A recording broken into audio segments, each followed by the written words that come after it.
you have a movie for me? Yes, sir, I do. I was thinking we take the video game Street Fighter and turn that into a frickin' movie. You know what? I'm not sure people are really into the video game adaptation thing. They tried that last year with Super Mario Bros. And people did not like that. Yeah, well, they basically ignored the game for that movie and just kind of did their own thing. That's a good point. Did they honestly think that could work? So what do you got in mind for Street Fighter? So I'm thinking we basically ignore the game for this one and just kind of do our own thing. I honestly think that could work. Yeah, see, when people think of the Street Fighter game, what do they think of? Street fights in the Street Fight tournament? Exactly. So I'm thinking a lot less of that, a lot more geopolitical conflict. Okay, we're gonna keep the same main guys as the game, Ken and Ryu. Not really. They're gonna be there, but they're gonna be con men who aren't really good at being con men.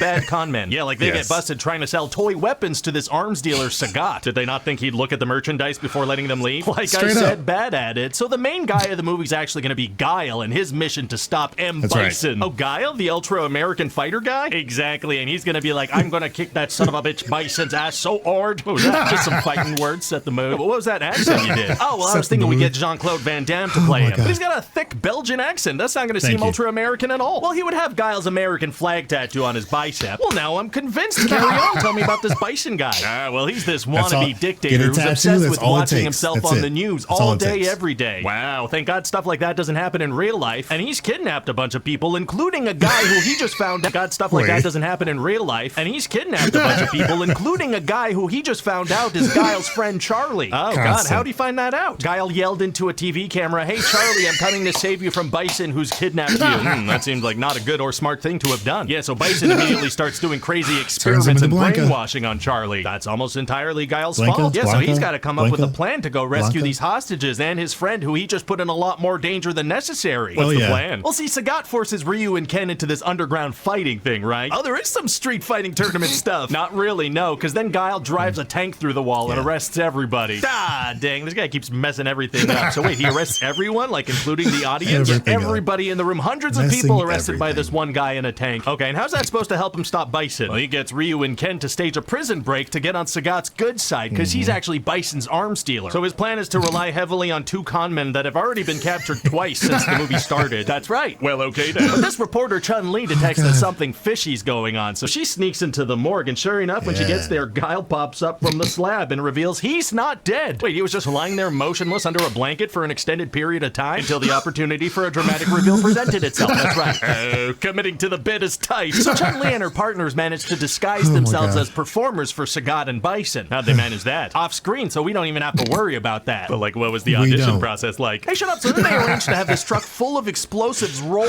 towards Bison and all his weapons. Oh, dang, that'll catch them by surprise. Actually, no, it won't, because Chun-Li makes a live video telling them that this is about to happen. Why would she give them a heads up? So she could brag about it. He makes a live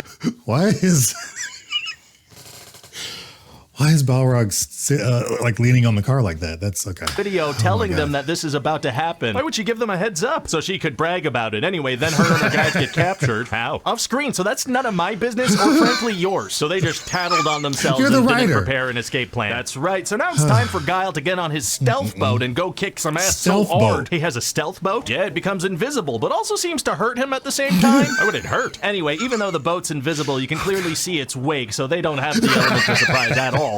These good guys are awful at surprises. So then Guile has to fight his buddy Charlie, who's been transformed into this big green monster. Oh no. But there's a sliver of good left in him because the scientist that was brainwashing him with horrible images snuck in a couple of shots of MLK. So that good part inside of him stops him from killing his friend Guile. Wow, so now Guile's going to try to help him out. He sure is, sir. He takes out a gun to put his buddy out of his misery. Oh my God, that's not helpful at all. But then the scientist pops out like, hey, no, there's probably still some good in there. Maybe don't shoot him in the face. Wow, well, thank God our main character didn't point blank execute his friend as he just wanted to do. For sure. And then it's time for the big showdown of Guile versus Bison. Oh boy. And Guile manages to kill Bison by tossing him into this thing that electrocutes him. Just powers him up.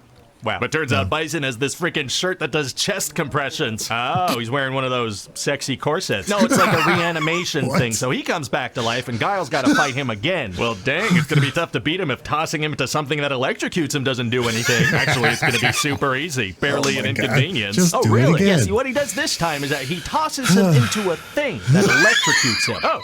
into a thing. Does it work? He tosses him into a thing that electrocutes him. Oh.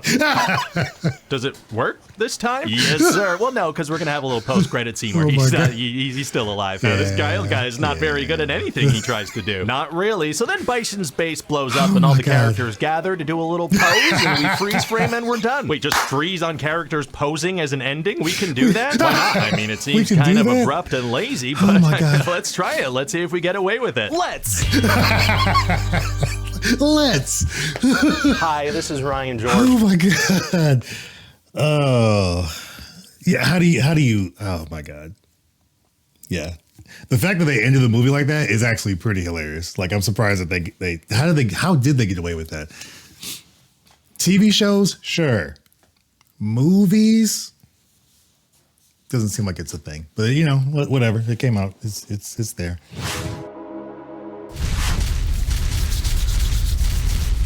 Here we go. Let's try this one out. From the guy who wrote some of your favorite action movies and the company who made some of your favorite video games comes what Hollywood execs call synergy, audiences call garbage, and true cinephiles call an unintentional comedy masterpiece. I'm gonna get on my boat and I'm going upriver and I'm going to kick that son of a Bison's ass so hard. He had a thing about Bison's ass, that's for sure in this one. 1 year after the Super Mario Bros. Spaghetti faced their way into theaters. It was a year. Comes another big whiff at a game adaptation as the franchise about one-on-one fights gets turned into a sprawling war epic. But most of the budget went to getting Jean-Claude Van Damme. And most of his budget went to getting cocaine, leaving nothing left for competent martial artists or cool special effects. Forcing Raul Julia to turn in the best final performance in the least deserving movie since Orson Welles played Unicron. He did what he can. I agree. I agree. Man, I agree. Meet Colonel Guile, an American hit in the head so many times he went full Belgian. This is the collection agency, Bison. Your ass is 6 months overdue. And it's mine. He may be missing his character's trademark flat top and powers, but at least they managed to include Guile's famous invisible rocket boat. Just adding random stuff. Oh, I'm sorry. He didn't have an invisible rocket boat in the game? That was just something he thought up on cocaine? That makes sense. He'll lead a fantasy version of the UN that can do more than write strongly worded memos. But when those peace-loving bureaucrats get in the way of a good fight, he'll heroically stage a military coup of a sovereign nation. Colonel Guile, stop them. I would love to, but some moron just scanned me. Huh. I guess he really is American. Are you man enough to fight with me? Watch as Raul Julia battles cancer and a terrible script to deliver an all-time great villain performance. Oh my God. The day Bison graced your village was the most important day of your life. But for me, it was Tuesday. With more charisma in his cape than the rest of the cast. I agree. I mean, look at it.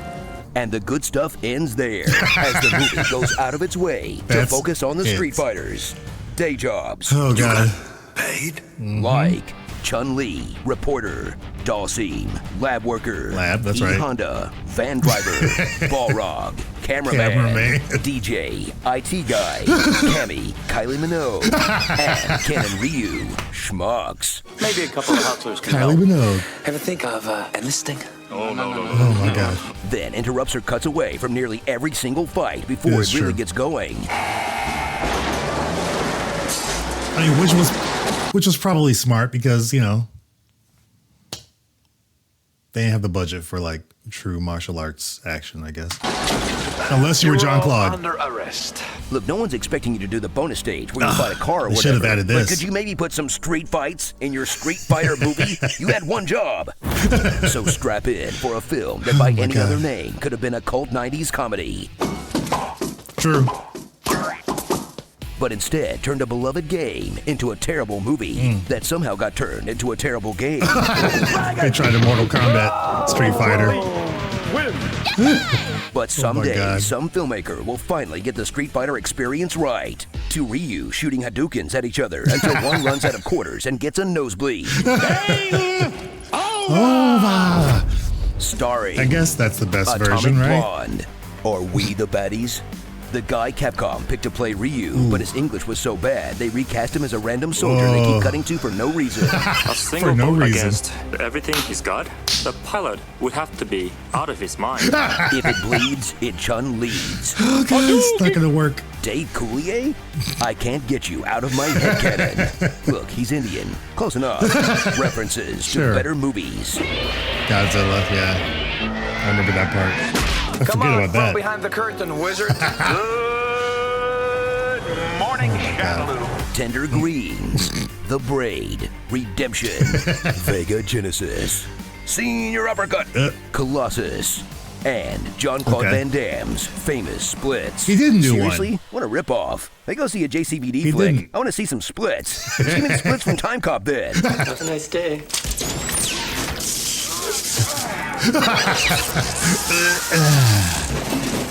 Yeah. That'll do. Oh my God. One good thing about this movie, it paved the way for Chris Klein in Legend of Chun-Li. You don't want a ticket to this dance, detective. My God. You just inherited a big problem. I've tracked him through 11 major cities on 4 continents and never come close, not once. Who's he talking to? This guy walks through the raindrops. Every line a poem. I mean, how does the Mortal Kombat from, what was it, 2020, 2021, repeat the same thing that this one did, where it's Street Fighter, there's a tournament, we expect it, that's what we want to see, and you don't do it? How do you make that mistake again in the 2000s, in the 2020s? Like, come on. At least it looks like they got it right in Mortal Kombat 2. I still haven't seen Mortal Kombat 2, so I gotta get there once it's on streaming, which I believe it's on video on demand now. I'll check that out. Well, Street Fighter, I'm interested because I think the new one looks good. Looks better than this. Looks like they know it's silly, but also looks like it has some heart as well. So I'm excited for that. I don't know if I'm excited for it more than I was for Mortal Kombat 2, but I still didn't see that in theaters. My theater game has been off a little bit, so I'm a little bit like shaky there because I haven't had the greatest experiences lately. So I'm not like in a rush to get to the theater because it's just easier to watch at home. I love the theater experience. I still do, but like most of the theaters out here in Texas, at least in Austin, not great, not clean. Service is And it's like, why would I spend the money? I don't know where I'm at right now with that. So we'll see. Have you seen Mortal Kombat 2? Are you excited for Street Fighter, the new one coming out? Let me know in the comments. And also between the two of these, the pitch meeting and the Oz trailer, which one was best for you? For me, it's the pitch meeting. Both were hilarious. Both were very funny, but the pitch meeting just had, it hit those moments that I wanted to see it hit with more impact. And so that works for me. But let me know your thoughts in the comments below. Thanks for watching. As always, appreciate you guys. Love y'all. And I'll see you in the next one. Peace.